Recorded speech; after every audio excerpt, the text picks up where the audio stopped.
साथियों नमस्कार, मैं डॉक्टर श्री अरविंद विशाल हॉस्पिटल सुरियावा से हेल्थ ज्ञान चैनल से। साथियों आप लोगों को बताने के लिए आज मैं यहाँ उपस्थित हूँ। एक टॉपिक है हमारे पास डॉग बाइट का। डॉग बाइट तो आप सभी जानते होंगे कि कुत्ता काटने को डॉग बाइट बोलते हैं। तो साथियों आजकल या कह लीजिए हमारे देश में हर साल लगभग 10 मिलियन यानी करोड़ों लोग कुत्ता काटने का शिकार होते हैं। और इस परेशानी को हम लोगों को हल्के में नहीं लेना चाहिए। हमें करना क्या होता है, और प्राइमरली अगर डॉग ने बाइट कर लिया, कुत्ते ने काट लिया, तो हमें क्या प्रिकॉशन करनी है, कैसे हमें ठीक होना है, आगे क्या करना है, ये सारी जानकारी हम आपको बहुत शॉर्ट समय में बताने वाले हैं। तो दोस्तों वीडियो को स्किप मत करिएगा, ज़रूर देखिएगा। बहुत इन्फॉर्मेटिव, बहुत अच्छी वीडियो आपके नॉलेज की होने वाली है। और इसमें जो भ्रम है कुछ वो भी हम दूर करेंगे। तो दोस्तों सबसे पहले ये जानते हैं कि कुत्ता जब काटता है तो उसके क्या लेवल होते हैं, किस लेवल के कुत्ते काटने तो हमें डॉक्टर की सलाह या इंजेक्शन लगवाने की ज़रूरत पड़ती है। तो इसमें मैं बताना चाहूँगा कि इसमें करीब 6 ग्रेड होती हैं। पहली दूसरी ग्रेड तो बहुत नॉर्मल होती है। जैसे पहली ग्रेड ये होती है कि कुत्ते ने आपको डराया, भौंका और आप डर गए, तो एक तरह का ये भी एक कुत्ते से डर होता है, तो ये पहला ग्रेड होता है। बाकी दूसरे ग्रेड में अगर कुत्ते ने आपको स्क्रैच किया, आपको छुआ, तो भी ये दूसरा ग्रेड था। तीसरे ग्रेड में थोड़ा सा ये होता है कि आपका स्किन रप्चर हो गई। तो सबसे कुल मिला के आपको तीसरे, चौथे, पाँचवें, छठवें ग्रेड होते हैं जो बहुत डेंजरस होते हैं।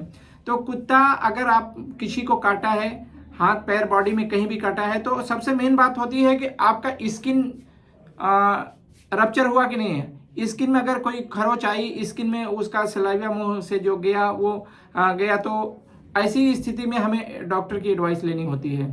तो जब भी डॉग अगर बाइट करता है तो सबसे पहले हमको करना ये होगा कि जहाँ पे काटता होगा वहाँ पे आपको उसकी धुलाई सफाई पानी से और नॉर्मल साबुन से कम 3 से 5 मिनट तक उसकी सफाई करें। और सफाई के दौरान आप ध्यान ये रखें कि उसमें बहुत ज़्यादा स्ट्रॉन्ग इरिटेंट, डिटॉल हो गया, स्पिरिट हो गया, ऐसी चीज़ों से आप उसकी धुलाई सफाई न करें। आप सिंपली बीटाडीन से कर सकते हैं, आप सिंपल सोप वाटर से कर सकते हैं। इतना करने से क्या होगा कि जो डॉग के कुत्ते के सलाइवा में, उसके मुंह में, उसके जो पॉइजन होता है, तो एक बीमारी का आप लोगों ने नाम सुना होगा था, रेबीज होती है। रेबीज के साथ साथ उसके सलाइवा में कुछ इन्फेक्शन भी होते हैं, कुछ बैक्टीरिया भी होते हैं। तो बैक्टीरिया अंदर जो चला जाता है या रेबीज के जो वायरस जाते हैं उसको भी वाश करने का काम ये सफाई करता है। तो ऐसी परिस्थिति में फर्स्ट काम आपको उसकी ड्रेसिंग करनी है, अच्छे से सफाई करनी है। और दूसरा यह है कि आपको कुत्ते को थोड़ा सा वाच ये करना है कि कुत्ता किस तरह का था, पागल कुत्ता था या नॉर्मल कुत्ता था, या आपको एक्सीडेंटली ऐसे ही आपके घर में पेट डॉग था, पालतू कुत्ता था, उसने काट लिया है।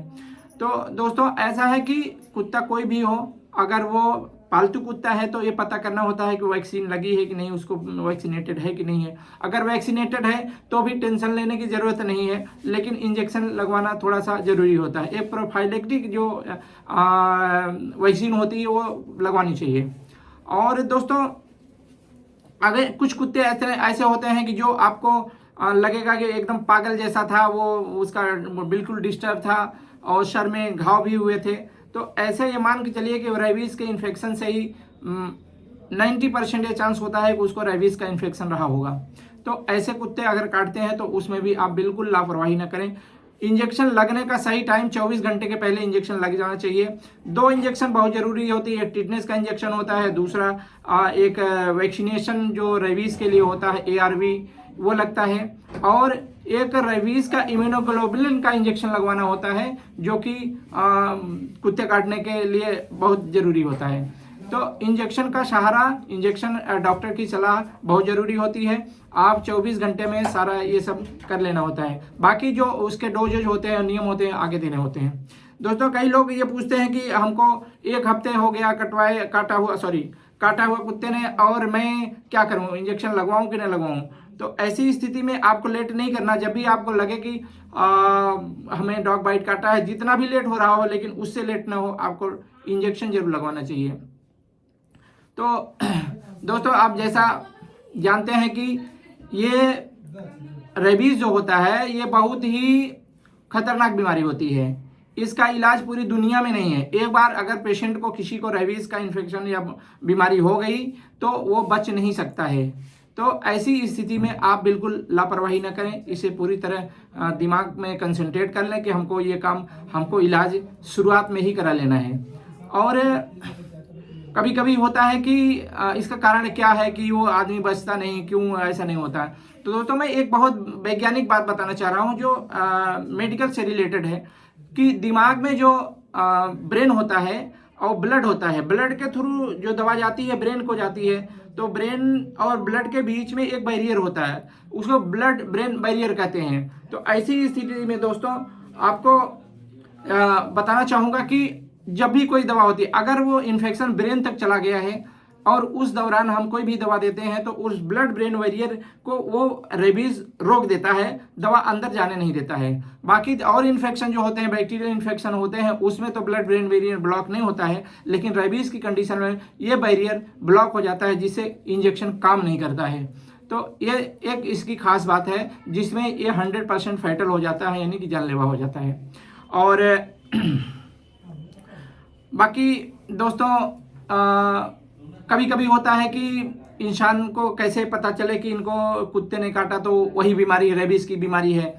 तो ये जानने के लिए आपको मैं बताना चाहूँ कि इसके जो लक्षण होते हैं, आदमी को ड्राई माउथ हो जाता है, पसीना पसीना होने लगता है, बोलने में दिक्कत होती है, सांस लेने में भी दिक्कत होने लगती है, कुछ खा नहीं पाता है। कभी आपने देखा होगा कि उसको पानी पिलाओ तो पानी भी नहीं पी पाता है, जिसको हम लोग हाइड्रोफोबिया भी बोलते हैं, पानी पीने से उसे डर लगता है। तो इसकी कंडीशन, वजह ये होती है कि जब आदमी को, बच्चे को या बीमारी को, पेशेंट को ऐसी प्रॉब्लम होगी, वो कुछ निगल ना पाए, जैसे ही वो कुछ पीने या खाने का मन करेगा तो उसकी जो डिग्लूटेशन के लिए, जो निगलने के लिए मसल होती है, वो काम नहीं करती हैं और वो कंट्रैक्ट करने लगती हैं, जिसकी वजह से वो कुछ पी नहीं पाता है। तो ऐसे में हमें जल पीने से या कुछ खाने से डर लगने लगता है, ऐसा बोलते हैं।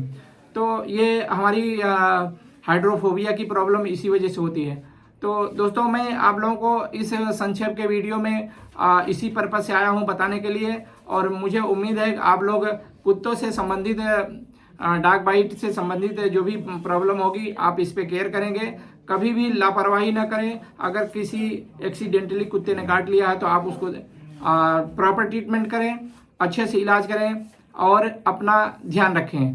तो दोस्तों, इन तमाम जानकारियों के साथ हम आपसे रूबरू हुए, और मुझे उम्मीद है ये वीडियो आपको अच्छी लगी होगी। अगर अच्छी लगी हो तो प्लीज़ इसको लाइक करिए, कमेंट करिए, शेयर करें, और चैनल पे प्लीज़ अगर नए हो तो इसको सब्सक्राइब करें, ताकि हमारे तमाम वीडियो आप लोगों को ऐसी पहुंचती रहें। बहुत बहुत धन्यवाद।